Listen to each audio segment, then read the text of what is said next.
बिस्मिल्लाहिर्रहमानिर्रहीम। अस्सलाम वालेकुम। मेरा नाम है अमजद और आप देख रहे हैं मेरे यूट्यूब चैनल हकीकी न्यूज़ 2.0। कुछ दिनों से मैं वीडियो बना रहा हूं, तो आप खवातीन हज़रात से दरख्वास्त है कि मेरे वीडियो लाजमी सब्सक्राइब करें और बेल आइकन को ज़रूर दबाएं ताकि बर वक्त मेरे वीडियो आपके पास पहुंच सके। तो आप बेल आइकन को नहीं दबाएंगे तो मेरा वीडियो बर वक्त नहीं पहुंच सकेगा।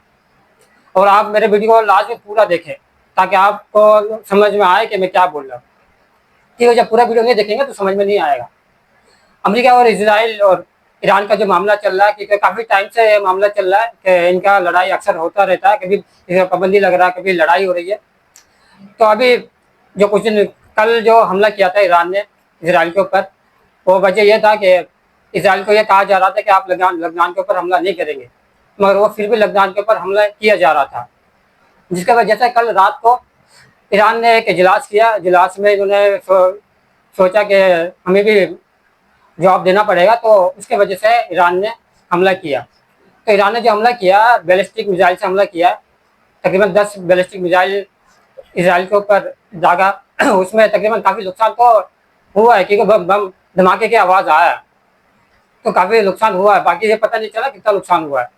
फिर उसके बाद फिर इसराइल ने भी ईरान के काफ़ी शहरों में हमला किया है, यहाँ तक कि गैस के फैक्ट्री में भी मिसाइल मारा है, जिसकी वजह से काफ़ी नुकसान हुआ है। तो उसके बाद ईरान ने भी फिर दोबारा से जवाब दिया। ईरान ने दोबारा इसराइल के अंदर मिसाइल छोड़ा, मिसाइल मारा, उनके भी काफ़ी नुकसान हुआ। हालांकि इससे पहले ये कहा जा रहा था कि अमेरिका ने इसराइल को कहा था कि ईरान के ऊपर हमला नहीं करना, मगर फिर भी उसने हमला किया। उससे पहले ये भी कहा जा रहा था कि लबनान के ऊपर हमला नहीं करना, मैंने मना किया है इसराइल को, मगर इसराइल किसका सुनता है। आज तक जो फलस्तीन का मामला चल रहा है, आज तक वो खुद किसी का कोई भी रोक नहीं पाया। इसराइल वो मारता रहा। अभी भी फ़लस्तीन में बहुत मुसलमान को वहाँ शहीद किया जा रहा है और घरों को तबाह किया जा रहा है, घरों से मुसलमान को निकाला जा रहा है और कब्जे किया जा रहा है। तो इसराइल सुनता किसका? किसी का भी नहीं सुनता। और अमेरिका जो है, ये भी कहा जा रहा है कि जो IDF है, इसराइल की फौज, उन्होंने ये कहा है कि अमेरिका ने हमारा साथ दिया है, यानी हमारे साथ अमेरिका भी मौजूद था, मिला हुआ था इन चीज़ों में। तो ये अमेरिका जो है एक तरफ से ये कहता है कि हम बातचीत कर रहे हैं, दूसरी तरफ से ये लोग ये प्लान बनाते हैं कि हमला कैसे करना है, क्या क्या करना है। ये सारी चीज़ें ये लोग पहले बैकग्राउंड में तैयार करते रहते हैं। तो इससे ये पता चलता है कि अमेरिका और इसराइल ये दोनों मिले हुए हैं और ये दोनों ही ये सारे काम कर रहे हैं। अब ठीक है, इसराइल का जो ताल्लुकात अमेरिका के साथ बहुत बेहतरीन ताल्लुकात है, जिसकी वजह से इसराइल के साथ खिलाफ कभी भी अमेरिका नहीं होता। इसराइल के खिलाफ कभी भी अमेरिका बयानात नहीं देता, और बयान थोड़ा बहुत दे देता है तो ऐसे इसलिए देता है ताकि ये समझे सामने वाला कि वाकई में इसराइल के खिलाफ हो गया, मगर ऐसा कुछ भी नहीं है। ये सारा सियासत है ये सारा। तो अभी ऐसा लग रहा है कि जंग वाकई बहुत ज़्यादा आगे जा रहा है और हो सकता है आगे जाके जंग ये बढ़े, क्योंकि पहले ईरान ने हमला किया, फिर इसराइल ने हमला किया, फिर ईरान ने हमला किया, ऐसे ही होता जा रहा है। हमले एक दूसरे के ऊपर हो रहा है। तो इससे पता चल रहा हो सकता है कि बड़ी तादाद में जंग शुरू हो सकती है। और लबनान के जो हालात है, लबनान की हुकूमत अभी भी सामने आके इसराइल के खिलाफ नहीं बोलती, ना ही इसराइल के खिलाफ जंग लड़ती है। ये कहा यह जाता है कि इसराइल की जो फौज है काफ़ी कमज़ोर है। अब ये फौज कमज़ोर क्यों है? ये लोग क्यों नहीं बनाते फौज को ताकतवर क्यों नहीं बनाते? फौज को ताकतवर बनाया जाए, इनको ट्रेन किया जाए ताकि फौज लड़ सके, लबनान की फौज भी इसराइल के साथ लड़ सके। मगर ऐसा नहीं कि जो लबनान की हुकूमत है वो भी इसराइल और अमेरिका ने मिल के बनाया, जिसकी वजह से ये अमेरिका के खिलाफ नहीं जाती। यहाँ तक कि कुछ दिन पहले इजलास भी हुआ था लबनान के हुकूमत के साथ अमेरिका का, उसमें आपस में बातचीत हुआ था। पता नहीं क्या बातचीत हुआ है तो नहीं पता, मगर इन्होंने ये कहा था कि जंग खत्म करने के लिए बातचीत कर रहे हैं। अब कहाँ तक ये गई नहीं पता।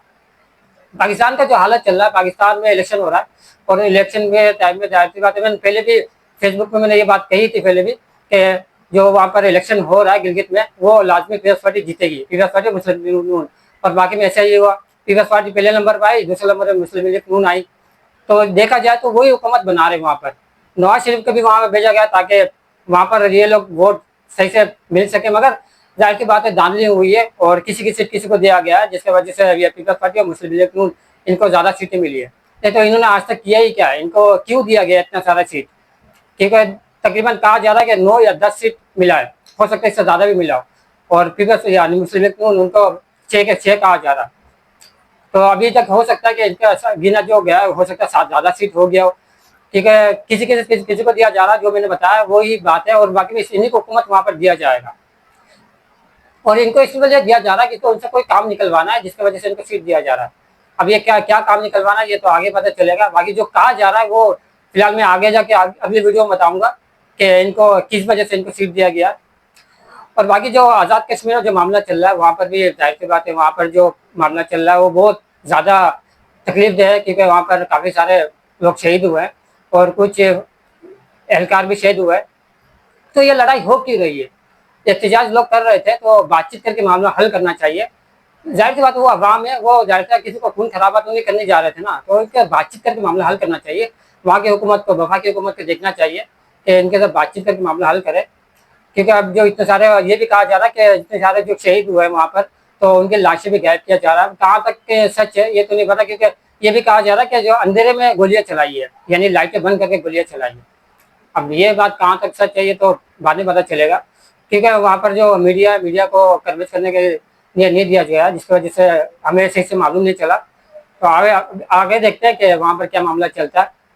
मगर वहाँ पर जो हुक्मरान है, यानी वहाँ पर जिनके ऊपर हमला किया गया, अवामी एक्शन कमेटी, तो उनके जो लीडर उन्होंने यही कहा है कि इनके ऊपर हमला किया गया।